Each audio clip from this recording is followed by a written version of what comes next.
On se retrouve sur une plage de Cannes, sur une plage Nespresso, même pour pas la citer, elle nous accueille donc c'est bien, avec Hubert Charuel, un nom que vous ne connaissez pas encore, que vous allez très vite connaître. En tout cas, on va tellement vous en parler que vous allez être obligé de le connaître. Je suis vraiment ravi de rencontrer Hubert Charuel, déjà parce que voilà, pour l'instant on a eu beaucoup de cinéastes de ma génération, donc c'est vraiment très chouette, et de voir voilà, un film comme Petit Paysan, parce que c'est bien de ça qu'il s'agit. En fait on peut pas dire que tu as 30 ans, 31 ans, et 31 ans. Voilà, et enfin voilà, en fait quand j'ai vu ce film là, on voit beaucoup de premiers films en ce moment, j'ai pas vu un premier film. J'ai vu un film justement où on n'en a pas trop mis, où c'est extrêmement sobre, c'est juste magnifique. Donc voilà, félicitations déjà pour ce film-là, beaucoup. Hubert. Merci beaucoup. Alors, on va aller très vite. Le pitch, on va dire, on va suivre un jeune paysan qui a repris la ferme des parents, C'est ça. et pour lequel il va y avoir une épidémie de... alors, on est un petit peu de nos jours, c'est un petit peu la vache folle. Est-ce que c'est la vache folle? Non, en fait, moi je voulais pas faire un film sur la vache folle. Voilà. Évidemment, par contre, la genèse du projet, moi évidemment, je suis fils d'éleveur laitier. J'avais une dizaine d'années quand c'était la crise de la vache folle, et puis ensuite la fièvre afteuse. Moi je dis toujours, la genèse du projet, en fait, j'ai une dizaine d'années, il y a l'épidémie des fièvres afteuses, il y a un sujet à la télé où en fait on explique que pour un animal malade, on abat tout le troupeau. Ouais. Je suis sur le canapé en train de regarder la télé avec ma mère, où il y a le sujet qui passe, et elle me dit: si ça arrive chez nous, je me suicide. J'ai 10 ans, là je comprends en fait que en fait, ça peut arriver. Et en fait...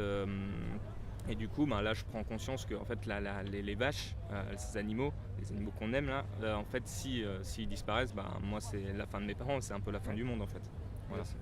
Et alors, effectivement, on n'a pas le même lien avec une vache qu'avec des canards, mais en ce moment, c'est vrai que c'est... Bien sûr. Et là, ça a été trop d'actualité. Mais les épizooties, même normalement on dit, évidemment, il y en a tout le temps, et il y en a aussi beaucoup des contenus en fait. Donc c'est pour ça on est... Donc ce film, né de cette genèse, c'est ton premier film. Voilà, comment est-ce qu'on mène un projet comme celui-là, à mes yeux, d'une telle ampleur, et je trouve vraiment d'une portée, je pense que c'est vraiment un film qui va marcher en France. Tu vas faire une tournée de province absolument merveilleuse, et voilà, comment est-ce que ça se porte un film comme ça? Comment est-ce qu'on va voir un producteur avec un projet comme ça? En fait, c'est mon agent Simon Ray qui m'a fait rencontrer Alexis et Stéphanie, qui sont les producteurs. Moi, ce film aussi, c'est important de le préciser, parce que je travaille toujours avec quelqu'un qui s'appelle Claude Lepape, qui est ma co-scénariste, mais qui est aussi ma conseillère artistique, et que j'ai rencontré à l'école, et j'ai fait tous mes courts-métrages avec elle, et c'est elle en fait qui m'a poussé aussi à dire faut réaliser maintenant. Donc voilà, et puis ce projet, je dis souvent que en fait, je l'ai fait plus par nécessité que par envie à la base. C'est un truc que je portais en moi. Évidemment que l'histoire de Pierre, c'est celle que j'aurais dû avoir si j'avais pas décidé de faire du cinéma.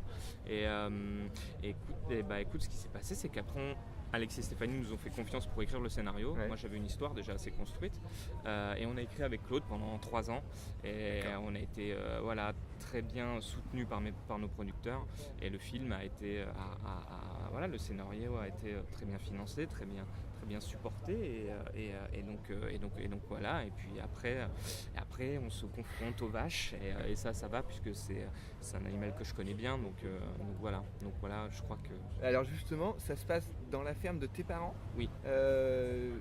Les vaches, c'est les vaches de la famille, d'exploitants autour de chez toi. Comment ça se passe? Est-ce que ça se choisit? Est-ce qu'il y a des dresseurs? Enfin, je ne sais pas. Voilà, comment ça se passe sur un tournage comme ça? Parce que c'est vraiment très impressionnant le rapport qu'a Swan avec les vaches.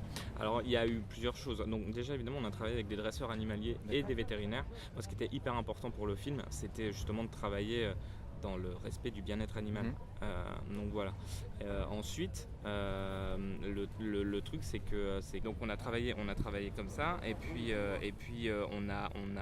donc eux en fait ont loué des animaux, et qu'on a réintroduit dans la ferme de mes parents. D'accord. Ensuite, ce qui s'est passé, c'est que Swan est venu et allait faire un stage pendant une semaine ailleurs et ensuite est venu juste avant le tournage prendre en main ce troupeau. Ouais, bien sûr. Et en fait, il y a eu un feeling entre Swan et les vaches. Et voilà, et donc ça nous a voilà, du coup ça marchait entre eux. Et d'un coup, c'était plus Swan Arlo qui trayait les vaches dans la ferme de mes parents, mais c'est devenu Pierre et son troupeau de vaches qui sont en osmose. Ah oui, Voilà. je pense que là c'est un rôle tellement important. Alors d'habitude je parle beaucoup de technique du cinéma, là on a moins de temps.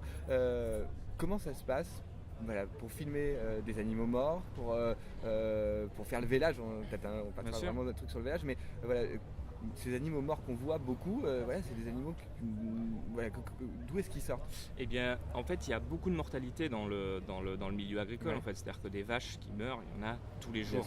En fait, ce qu'on a appelé, c'est que ce qui se passe quand on est paysan et qu'on a un animal qui meurt, on appelle une société d'équarrissage qui vient récupérer le cadavre. Là, juste ce qu'on a fait, c'est qu'on était en association avec les équarrisseurs et juste on leur a dit voilà, on va tourner tel jour. Juste ils avaient au moins 4 cadavres de vaches pris le machin, puisque voilà, il y en a plein.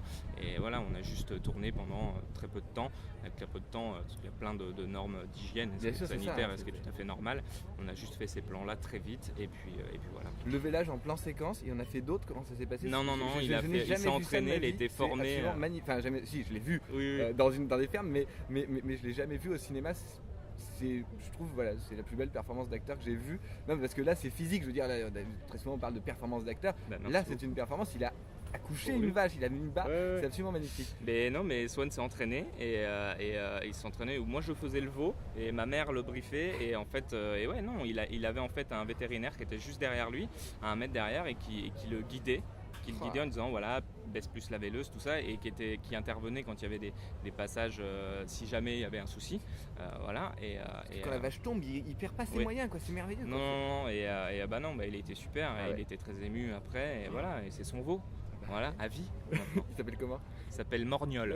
Voilà. Non, c'est très bien. Alors, je suis désolé parce que là on fait des gestes et tout. Merci beaucoup Hubert, on se retrouvera beaucoup plus longuement. Ça me fait très très plaisir d'avoir fait ta connaissance. Et on va vraiment défendre ce film chez nous. Merci beaucoup. Merci.